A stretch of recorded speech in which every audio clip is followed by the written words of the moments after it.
Hello everyone, welcome to YTH India. YTH India पे आप सभी का स्वागत है। Hashtag get success with us. This is Simran and आज हम लोग रूस और यूक्रेन का जो करंट इशू चल रहा है उसके बारे में डिस्कस करेंगे कि ये क्या, क्यों और कैसे हुआ।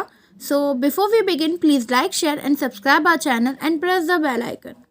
ओके, इफ़ हम रूस और यूक्रेन की बात करें तो पहले यूक्रेन जो था वो सोवियत यूनियन में ही आता था। मींस ये सोवियत संघ का ही पार्ट था और बाद में जाके ये रशिया से अलग हुआ था। मींस रूस से यूक्रेन बाद में अलग हुआ, पहले ही उसी का पार्ट था।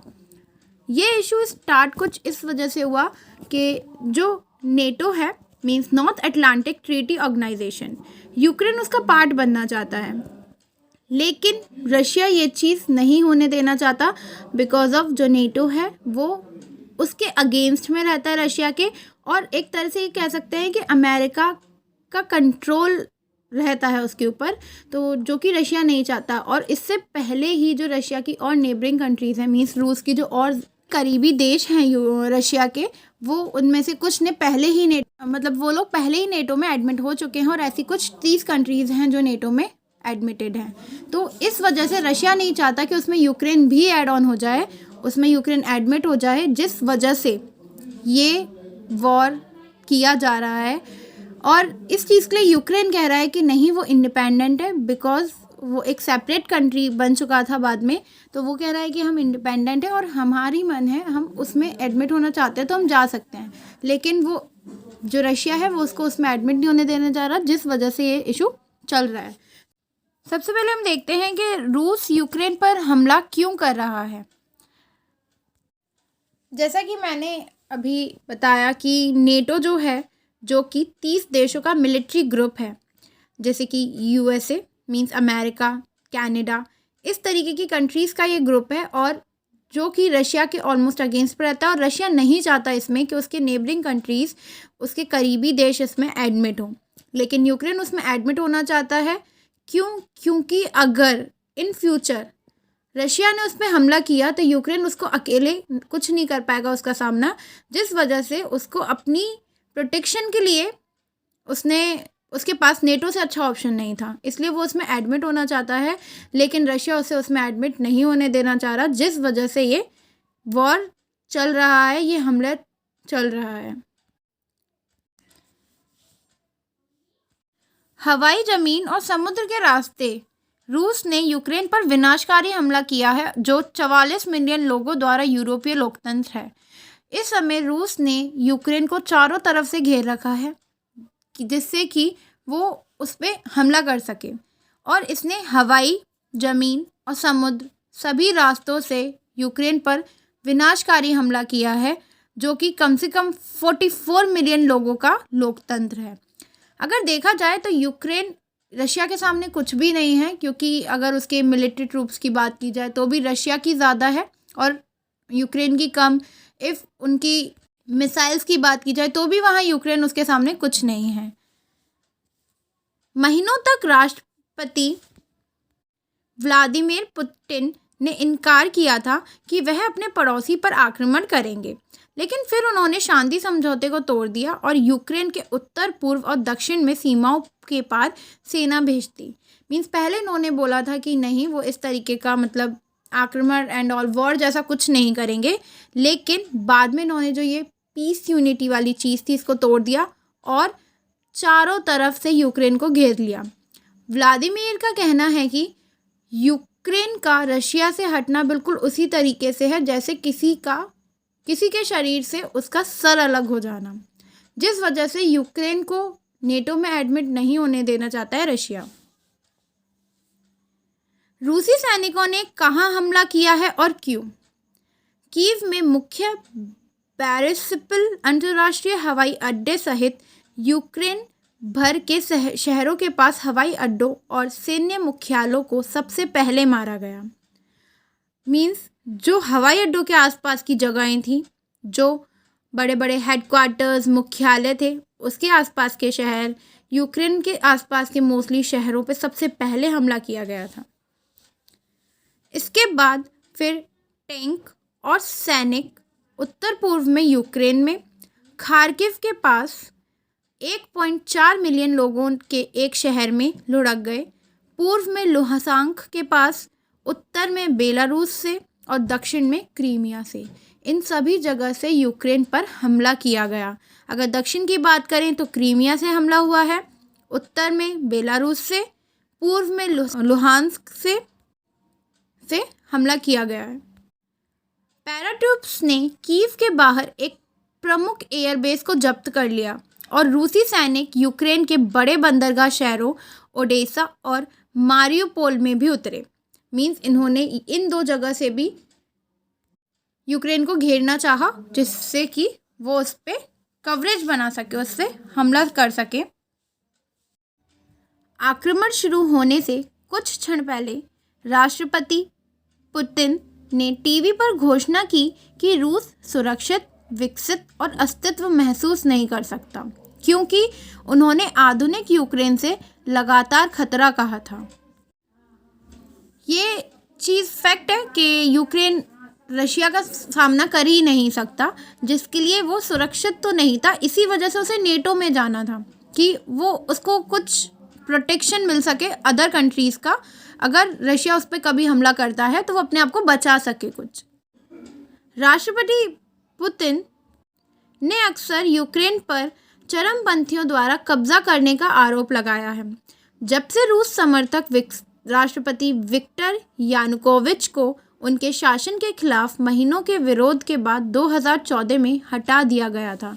जो राष्ट्रपति थे विक्टर यानुकोविच, उनको उनके शासन के खिलाफ मतलब काफ़ी इस चीज़ का रिवॉल्ट चला था कि 2014 में उनको फिर इस चीज़ से हटा दिया गया था। रूस ने तब क्रीमिया के दक्षिण क्षेत्र पर कब्जा कर लिया और पूर्व में विद्रोह शुरू कर दिया। अलगाववादियों का समर्थन किया, जिन्होंने 14,000 लोगों के जीवन का दावा करने वाले युद्ध में यूक्रेनी सेना से लड़ाई लड़ी है। जो क्रीमिया था उस पर रूस ने कब्जा किया था, मतलब जो दक्षिणी क्षेत्र है यूक्रेन का, उस पर क्रीमिया पे रूस ने कब्जा कर लिया था और पूर्व में विद्रोह शुरू कर दिया। जो रूस है उसने अलगाववादियों का समर्थन किया, जिसमें इन्होंने 14,000 लोगों को जीवन का दावा करने वाला युद्ध में यूक्रेनी सेना से लड़ाई लड़ी थी। उन्होंने ये दावा भी किया कि उनका लक्ष्य बदमाशी और नरसंहार के शिकार लोगों की रक्षा करना था और यूक्रेन के विसैन्यीकरण और डीनाजीकरण का लक्ष्य था। यूक्रेन में कोई नरसंहार नहीं हुआ। यह एक जीवंत लोकतंत्र है जिसका नेतृत्व एक राष्ट्रपति करता है जो यहूदी है। मैं नाजी कैसे हो सकता हूँ, व्लादिमीर जेलेंस्की ने कहा, जिन्होंने रूस के हमले की तुलना दूसरे विश्व युद्ध में नाजी जर्मनी के आक्रमण से की थी। 2021 के अंत में उन्होंने यूक्रेन की सीमाओं के पास बड़ी संख्या में रूसी सैनिकों को तैनात करना शुरू किया। फिर इस हफ्ते उन्होंने पूर्व के लिए 2015 के शांति समझौते को रद्द कर दिया और विद्रोहियों के नियंत्रण वाले क्षेत्रों को स्वतंत्र रूप में मान्यता दी।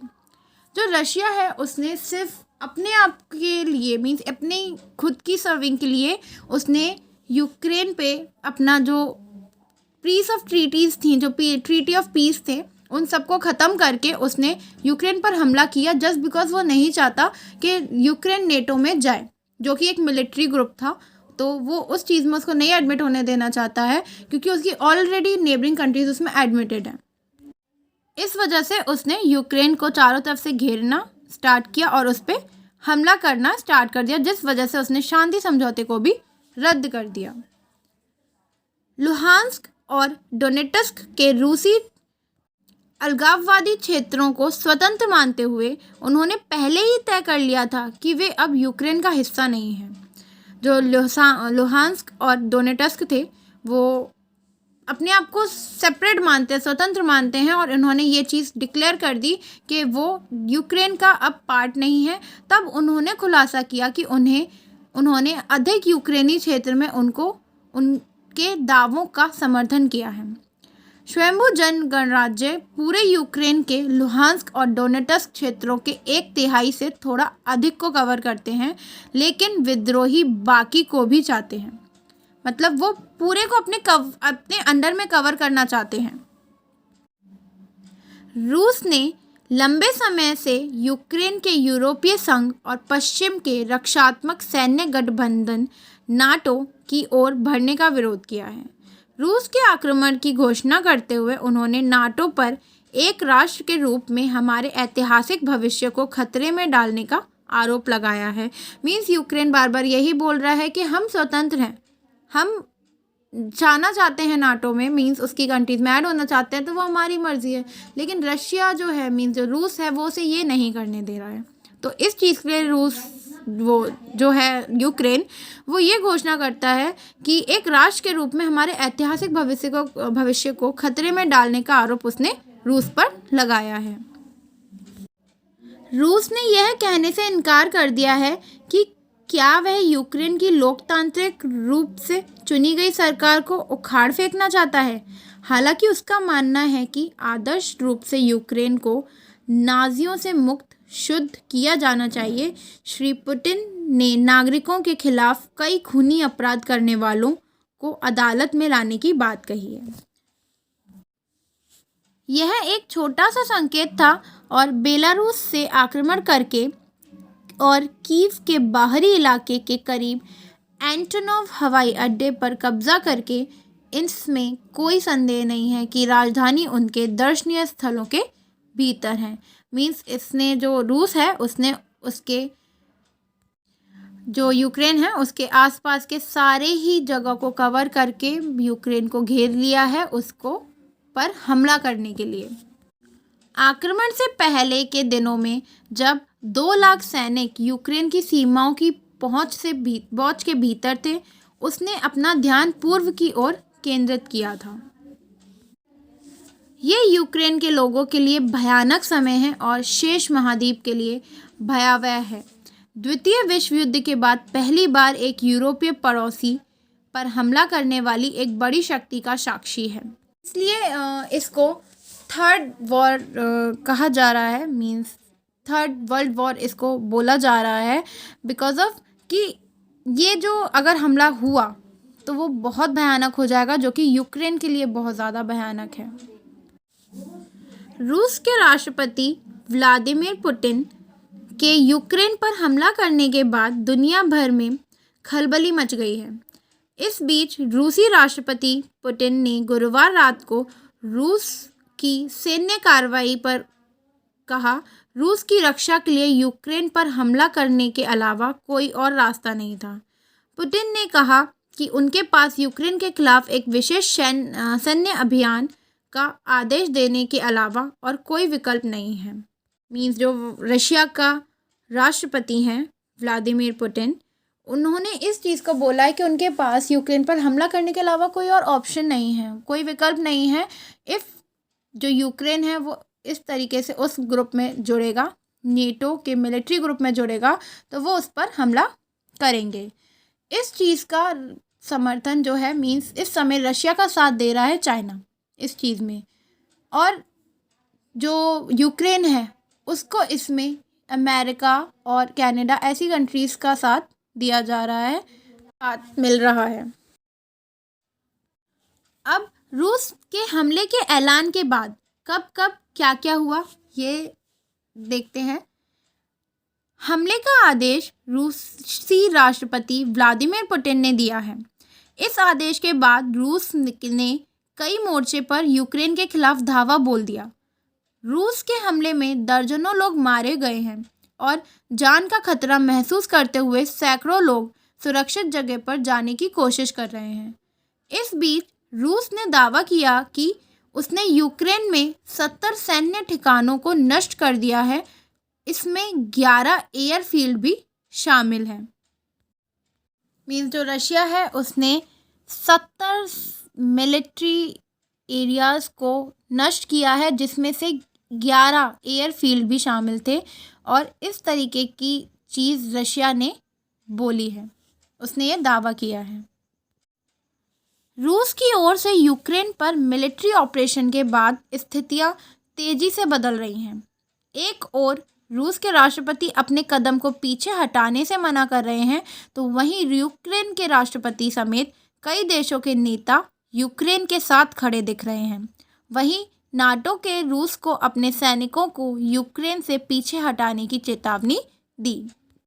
मीन्स इस समय यूक्रेन के साथ नाटो और उसकी 30 कंट्रियां हैं जो उसको सपोर्ट कर रही हैं, और रशिया के साथ मीन्स रूस के साथ चाइना उसको सपोर्ट कर रहा है। इससे पहले रूसी रक्षा मंत्रालय ने कहा कि उसने यूक्रेन के एयरबेस और एयर डिफेंस अपने सटीक हथियारों से नष्ट कर दिए हैं। इस बीच यूक्रेन ने दावा किया है कि उसने कब्जा करने आए 50 रूसी को मार गिराया है। यूक्रेन की राजधानी कीव में मौजूद भारतीय दूतावास की तरफ से एडवाइजरी जारी कर कहा गया है कि यूक्रेन में बहुत अनिश्चितता की स्थिति है। शांति बनाए रखें और अपने घरों, हॉस्टलों और रास्तों में जहां हैं वहां सुरक्षित रहें। इस एडवाइजरी में कहा गया है कि राजधानी कीव की तरह यात्रा कर रहे भारतीय अस्थायी तौर पर अपने शहरों में सुरक्षित स्थानों पर लौट जाएं। खासकर यूक्रेन की पश्चिमी सीमा से लगते सुरक्षित स्थानों की ओर जाने की सलाह दी गई है। ये इस एडवाइजरी में बोला गया है कि जो भी भारतीय वहाँ हैं उनको किस तरीके से वहाँ से निकलना है या कैसे सुरक्षित रहना है वहाँ, उस तरह की बातें इस एडवाइजरी में कही गई हैं। यूक्रेन ने विश्व के दूसरे देशों से मदद और समर्थन की अपील की है। भारत में यूक्रेन के राजदूत ने कहा, हम भारत से समर्थन देने का आग्रह करते हैं। मोदी जी दुनिया के सबसे शक्तिशाली और सम्मानित नेता हैं और आपके रूस के साथ विशेष सामरिक रिश्ते हैं। यूक्रेन के राजदूत ने कहा कि मोदी जी यदि पुतिन से बात करते हैं तो हमें उम्मीद है कि वे जवाब देंगे। हम इस मामले में भारत की ओर से मजबूत आवाज़ की उम्मीद लगाए हुए हैं। यूक्रेन के राजदूत ने कहा, हालात जल्द ही नियंत्रण से बाहर हो सकते हैं। ऐसे में कि यह केवल क्षेत्रीय संकट नहीं रह जाएगा और पूरे विश्व के लिए संकट का रूप ले सकता है। यूक्रेन को Indian prime minister means Modi ji से बहुत ही उम्मीदें हैं ये लेकर कि अगर उन्होंने रूस के राष्ट्रपति से बात की तो शायद वो उस चीज़ का जवाब ज़रूर देंगे, जिससे कि ये वॉर या ये हमला शायद रुक सकता है। अमेरिका के राष्ट्रपति जो बाइडेन ने अपने रूसी समकक्ष व्लादिमीर पुतिन पर आक्रमणकारी होने का आरोप लगाते हुए बृहस्पतिवार को कहा कि रूस के राष्ट्रपति ने यूक्रेन के खिलाफ युद्ध को चुना। बाइडेन ने रूस के खिलाफ नए आर्थिक प्रतिबंधों की घोषणा की। बाइडेन ने कहा, पुतिन एक आक्रमणकारी है और पुतिन ने युद्ध चुना है। मीन्स इस समय यूक्रेन का साथ अमेरिका दे रहा है।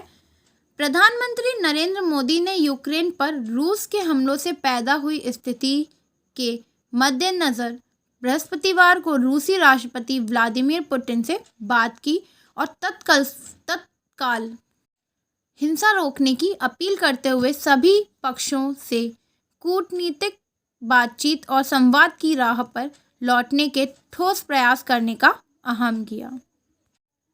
गुरुवार को प्रधानमंत्री मोदी ने रूस यूक्रेन संकट की स्थिति की समीक्षा के लिए सुरक्षा मामलों की कैबिनेट कमेटी की बैठक की अध्यक्षता की। बैठक के बाद विदेश विभाग ने जानकारी देते हुए कहा कि भारत सरकार पोलैंड के रास्ते भारतीयों को वापस निकालेगी।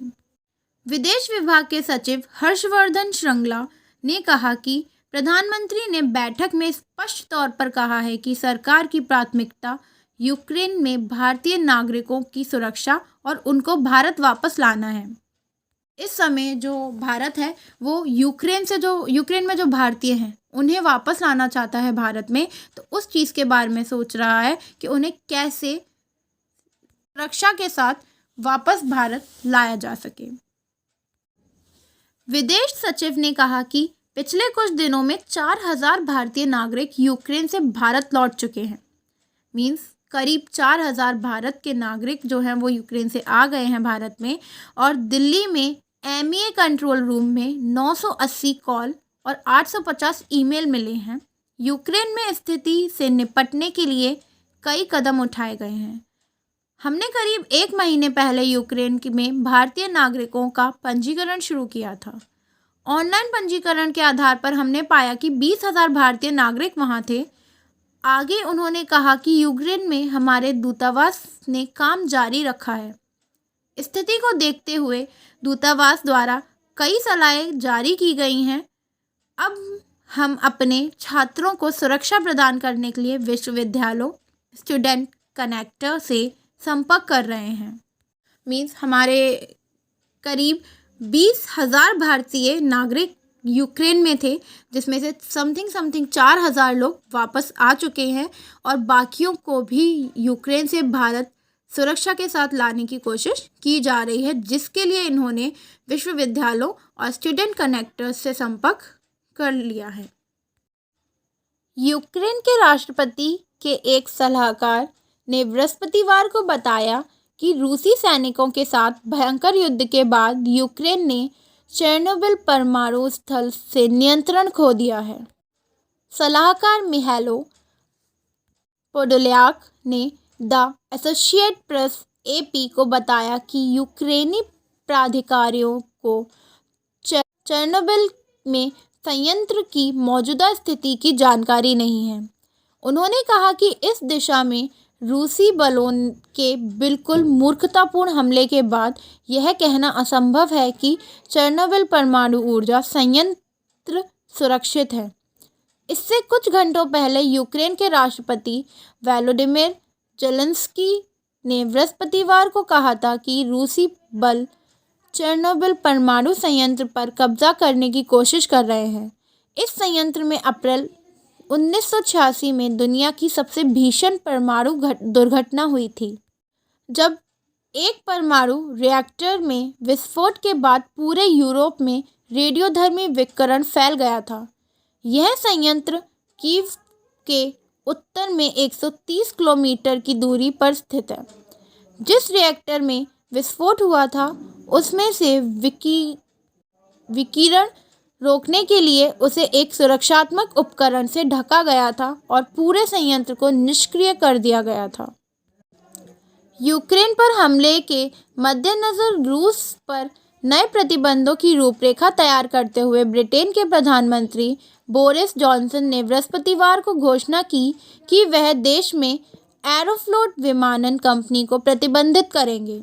रूस के खिलाफ हाउस ऑफ कॉमन्स में पेश किए गए आर्थिक प्रतिबंधों के सबसे बड़े और सबसे कड़े पैकेज में रूसी स्वामित्व वाले बैंक VTB की पूर्ण संपत्ति करने और ब्रिटेन को रूसी बैंकों को देश की वित्तीय प्रणाली से बाहर करने की अनुमति देने की शक्तियां देना शामिल है। रूसी रक्षा मंत्रालय ने पुष्टि की कि उसके थल सैनिक क्रीमिया के जरिए यूक्रेन में घुस गए हैं। रूसी थल सैनिक के यूक्रेन में घुसने की मॉस्को की ओर से पहली बार पुष्टि की गई है। इससे पहले रूस ने केवल यह कहा था कि उसने यूक्रेन के सैन्य हवाई अड्डों, हवाई रक्षा प्रतिष्ठानों और अन्य सैन्य प्रतिष्ठानों पर हवाई एवं मिसाइल हमले किए हैं। मंत्रालय ने कहा कि उसने 83 यूक्रेनी सैन्य प्रतिष्ठानों को नष्ट कर दिया है। रक्षा मंत्रालय के प्रवक्ता इगोर कोनाशेंकोव ने रूसी कार्रवाई शुरू होने से के बाद पहली बार पुष्टि की कि रूसी थल सैनिक यूक्रेन में घुस गए हैं। उन्होंने कहा कि वे क्रीमिया के पश्चिमोत्तर में खेर्सन शहर की ओर आगे बढ़े हैं। इफ़ हम इस पिक्चर या इस मैप को देखें तो इसमें इन्होंने क्लियरली बताया है कि किस तरीके से इन्होंने यूक्रेन में घुसने की, जो रूस है उसने यूक्रेन में घुसने की प्लानिंग की है। मींस ये लाइन ऑफ कांटेक्ट के थ्रू यहाँ पता चल रहा है कि कैसे रशियन बैक्ड सेपरेटिस्ट ने यहाँ से यूक्रेन में एंट्री करने का सोचा है, जो कि यूक्रेन के थ्रू ही पता या डिक्लेयर किया गया है। नेक्स्ट हम इसमें भी देख सकते हैं कि किस तरीके से रूस ने अपने सैनिकों को जगह जगह लगाया है यूक्रेन पर हमला करने के लिए।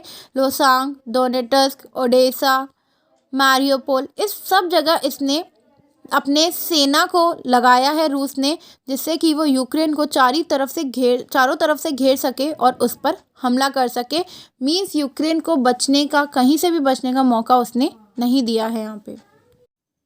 क्रीमिया प्रायद्वीप पर 2014 में रूस के कब्जे के जवाब में क्रीमिया के लिए ताज़ा पानी प्रदान करने वाले खेर्सन स्थित जलाशय पर यूक्रेन ने 2017 में बांध बना दिया था, जिसके बाद इससे क्रीमिया को होने वाली जलापूर्ति रुक गई थी।